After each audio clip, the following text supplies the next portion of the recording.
welcome to Imagine an America podcast, episode The Courage to Love, Building the Beloved Community. I'm Ryan Jones. Today, we welcome the brilliant Dr. Cornel West, philosopher, scholar, and activist, who has spent a lifetime challenging systems of oppression and calling us to moral and spiritual awakening. Join us as we explore democracy, justice, and the power of love for the fight for freedom. Dr. West, thank you for being with us today. Brother, I am deeply blessed to be here and especially blessed to be in conversation with you. Well, thank you for having us today here on the 57th anniversary of Dr. Martin Luther King Jr.'s assassination. Dr. West, how do you see Dr. King's philosophy of nonviolent resistance applying to today's social justice movements?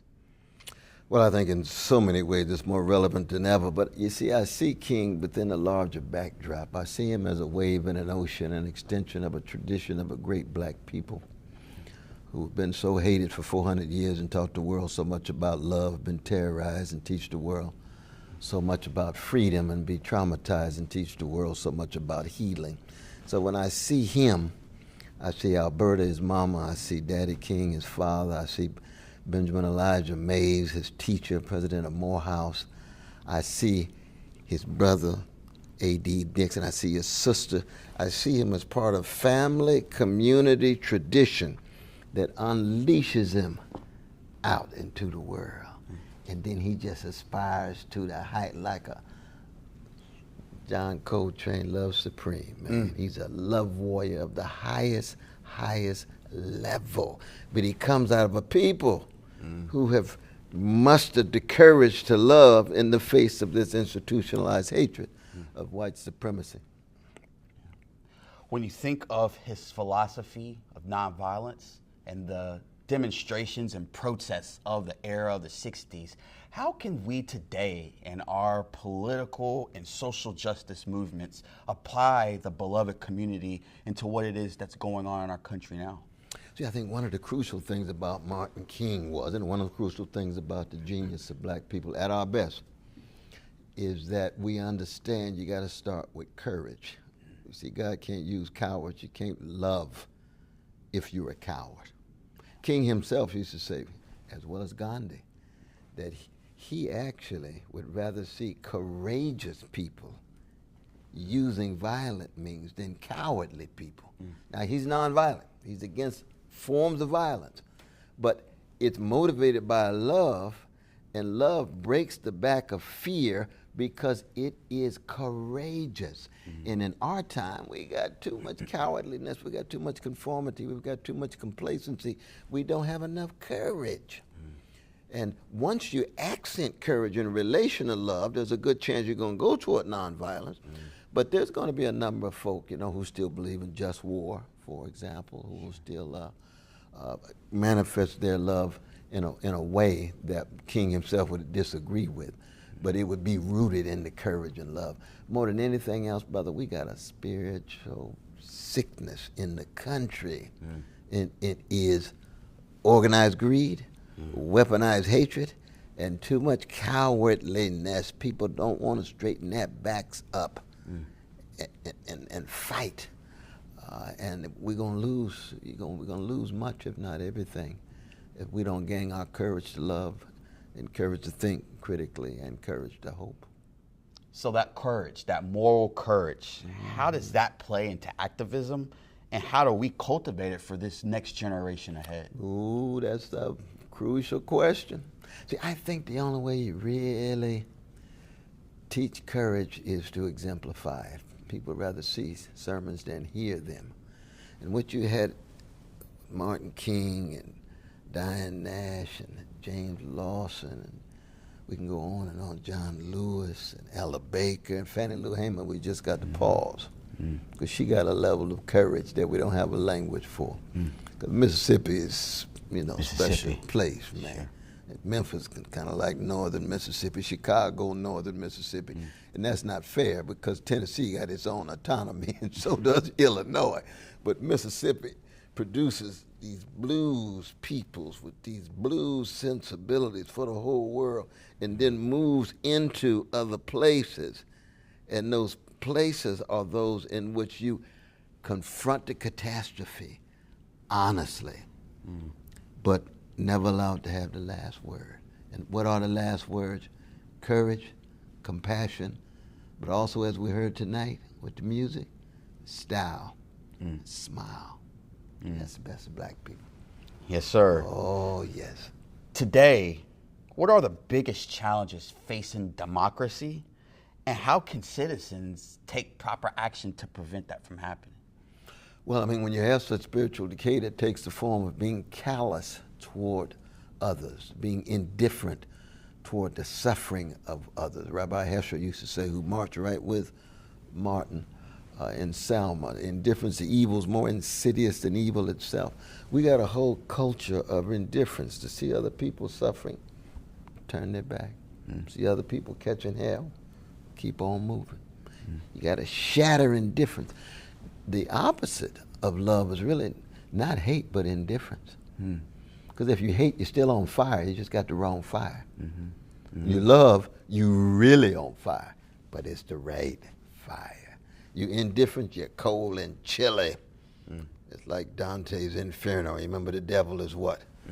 In ice, cold as can be. It's like a chilly soul and a coarsened conscience and a hardened heart.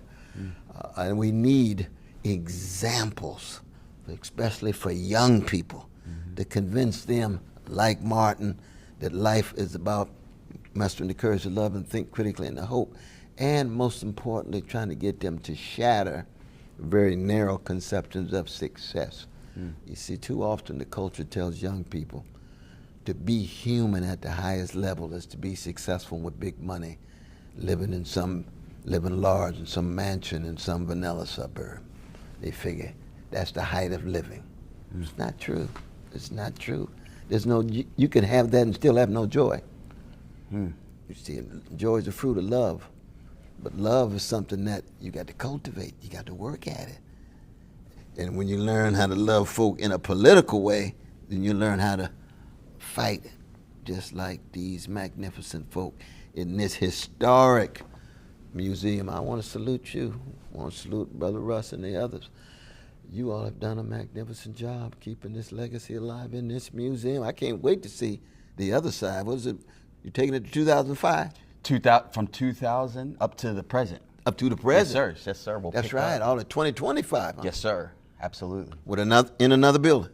A building across the street where the investigators thought this occurred. So it's be serious. It's a great opportunity to bring full circle to show this next generation, and when they look on the walls and they see the movements of what happened in Los Angeles in 1991 following the beating of Rodney King, when they see why there was a movement to wear hoods on their head to showcase what took place to Trayvon Martin in 2012 and all the other individuals who lost their life to police brutality and fell into a system of mass incarceration and criminal justice. That is to show that all of the efforts and the sacrifices and courage that took place during that classic traditional civil rights movement, that movement did not die here on the balcony of the Lorraine Motel. And it's still alive today. It's still going. And so that's the next question. From your perspective, what lessons of the civil rights movement are we failing to apply today? Well, I think, one of the problems is that Brother Martin was someone who was always rooted in the culture of the masses of black people. These days, it's so easy to be shaped and molded in contexts that are far removed from the everyday life of black people. And if that's so, then you end up in situations where people have visions that don't embrace the situation of the masses of black folk. So if you have black leaders, for example, don't say a mumbling word about mass incarceration, don't say a mumbling word about poverty in a serious way, then it's clear that they grew up in very narrow contexts, you see. And so somebody like Martin King, he was somebody who got a PhD in 1955. You know how rare that is. Yeah. But what does he do? He decides to go right back into American apartheid, right back into American terrorism, right back in American Jim Crow and Jane Crow in Alabama. And his life ends right here in Jim Crow, Tennessee. And they said, well, it wasn't Jim Crow no more. It was, it was delegalized. Well, it's still Jim Crow de facto in terms of the actual realities of black people. So you have somebody who's always embracing those James Cleveland called ordinary people. Not just the chattering classes, the educated classes, everyday black folks. That's Martin King. And if we lose that lesson, then we're going to end up too balkanized. We're going to end up too narrow. And in the end, we end up much weaker, more feeble. How does faith intersect activism in your own journey? And where can we learn from that relationship? Well, in my own case, I just come out of Clifton West and Irene West household. That's on the chocolate side of Sacramento, California. It's inseparable from Shiloh Baptist Church. And Willie P. Cook, who baptized me from Brookhaven, Mississippi. So in my own case, it's like talking about my, being inside of my skin when I think about faith, when I think about spirituality, when I think about church, when I think about Jesus, and when I think about music, because the centrality of music in relation to church is so fundamental, really. We got younger generation who are distant from churches, are distant from mosques, are distant from synagogues, are distant from temples. A lot of young people have no religious experiences at all. So they're hungry for something to get them distant from their pain. And so usually it's music. You see it in Kendrick Lamar's genius, wrestling with these issues at the deepest level. Now, he's a Christian, but he's very self-styled. He's wrestling, but he's highly suspicious of the traditions and so forth. And he becomes a great example for the younger generation because they don't have enough thick ritual and community to sustain them. That was given to me, not because I'm better than anybody else. I just showed up in Irene Clifton's household, and I decided to follow Jesus in the Shiloh Baptist Church and intend to be faithful unto death. But for a younger generation, much tougher, man. Yeah. Much tougher. I was telling young folk today at Mass High School, had a wonderful time with them, just like we headed to Lemoyne tomorrow. And I said, for so many young people, their culture is a joyless quest for insatiable pleasures. They can get any kind of pleasure they want, and they still don't have the kind of joy in their soul that's substantive, that really sustains you in the face of crisis and catastrophe. And when your mama dies, when your father's no longer there for you, or when your friends forsake you, you got to have something deeper than just some kind of titillation and stimulation, something much deeper than some kind of distraction or addiction. And that's most of the culture these days. Stimulation, titillation, distraction, addiction. Well, that's not enough to make it through life. You need care, nurture, learn how to empty yourself, learn how to serve others, learn how to sacrifice for something bigger than you. There's no greater example of that than Martin Luther King Jr. in the context of his family, his community, and the tradition of a great black people. When you look at today in this consistent form of frustration, in this consistent form of really, where do we go from here in this current state of the divisiveness and the disinformation, what would you say to that person who feels hopeless at this moment in this current time in our country, and how can we persevere from this time? That's a profound question, brother. It really is. So I think on the one hand, there's been roughly 70 empires since the beginning of species, and the United States number 68. Empires come and go, though, brother. They begin to decline, they begin to decay. You can see it by military overreach, the corruption of elites, citizens feeling powerless, and young people not being able to gain access to the best of their history. See, this museum is the best of America. Now, if this museum is not the fundamental focus of the attention of young people, then they're not getting access to the best. They're getting access to the worst. So what is the worst of any empire? It's gangsterism. It's thuggish activity. It's greed. It's hatred. It's domination and oppression, manipulation, transaction. I do something for you. You do something for me. No relationship can survive. No democracy can survive based on that. That's just the 11th commandment, survival of the slickest. You can't have any civilized society like that. And America is moving in that direction. We know Martin King was going to preach the Sunday after he was shot. America may go to hell. You know. Now, he didn't say America should go to hell. He didn't say America ought to go to hell.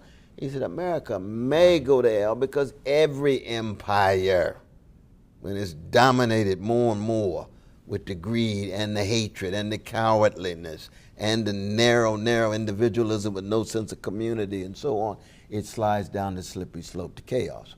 And that's why that last question, where do we go from here? Chaos or community. That's right. Oh, see, Martin understood it. He really did. And the National Civil Rights Museum has chosen community over chaos as one of our themes for this year. That's beautiful. In closing, I want to ask, if you could imagine an America fully realized in justice and equity, what would that look like? I wouldn't see one poor person who wanted to be poor. I wouldn't see one child that's not loved in a significant way. I wouldn't see one worker who felt completely exploited or one woman who felt in any way degraded. I wouldn't see one black person who felt that they were less beautiful and less moral and less intelligent as anybody else. You see, the fear would have been broken, you see. And I want to see that not just for the United States, I want to see it for the world, because I do believe that a baby in Vietnam, a baby in Gaza, a baby in Guatemala, a baby in Brazil has exactly the same status as a precious black baby or white baby in the United States. I say that as a Christian. Every baby is made in the image of a mighty, almighty, and loving God, and has a sanctity and a dignity that can never be destroyed, never be erased and eliminated. But that's my dream. You know, I know Brother Martin had dreams. You got dreams too, and Lorraine Hansberg had her dreams, and Langston Hughes has his dreams, and sometimes it's deferred, sometimes it's not. But the most important thing is never, ever give up, never cave in, and never sell out. That's Martin. He never caved in, he never gave up, and he never sold his soul for a mess of pottage. That's one reason why they had to kill him. Climate of hate. Ladies and gentlemen, Dr. Cornel West here with us at the National Civil Rights Museum on our podcast, Imagine an America. Continue to follow us on all of our social media handles and continue to support the National Civil Rights Museum. Dr. West, it's been an honor and pleasure having you here today. What a blessing, Thank you. Man. And I met your beloved mother, too. Oh, yeah, you a blessed brother, and she's a blessed mother. Thank you again for tuning in for Imagine an America. Good night. Today's episode is brought to you by the National Civil Rights Museum, located at the Lorraine Motel, the assassination site of Dr. Martin Luther King Jr. It chronicles key episodes of the American Civil Rights Movement, examines today's global civil and human rights issues, provokes thoughtful debate, and serves as a catalyst for positive social change.